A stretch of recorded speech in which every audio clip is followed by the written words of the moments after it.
เคนะครับผมตอนนี้ก็ขึ้นโครงอะไรเสร็จเรียบร้อยแล้วนะครับลักษณะจะเป็นอย่างนี้เลยนะนี่อย่างนี้เลย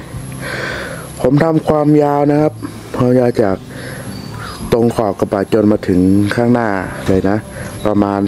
280เซนนะครับแล้วก็ด้านนี้จะเป็น170นะครับผมก็นี่แหละโครงประมาณนี้ทีนี้ผมเห็นว่าไอเหล็กเนี่ยครับอลูมิเนียมโปรไฟล์นะครับคือผมจะเอามาทำเป็นแบบว่าลักษณะข้างหลังนะทำแค่กรอบนะครับตอนแรกนะแต่คราวนี้ก็เลยได้สร้างโครงนี้ขึ้นมาแล้ว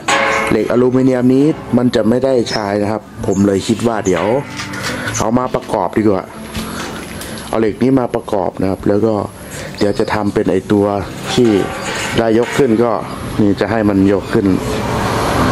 แทนนะครับก็ไม่ต้องไปซื้อเหล็กมาอีกนะแต่ว่าจะทำฐานอีกอยู่นะครับก็เผื่อยิงฐานมานะครับเพื่อที่จะให้รองรับตัวไม้อัดนะครับเวลานอนจะได้อุ่นใจนะแล้วก็ตีกรอบหน้าต่างอะไรอย่างนี้เนาะเดี๋ยวดูก่อนพวกนี้นะครับว่าจะใช้ยังไงนะโอเคก็นี่แหละเชื่อมเสร็จแล้วก็ลักษณะคร่าวๆก็ประมาณนี้แหละครับผมโอเคเดี๋ยวดูกันต่อไปครับว่าจะเป็นยังไงนะ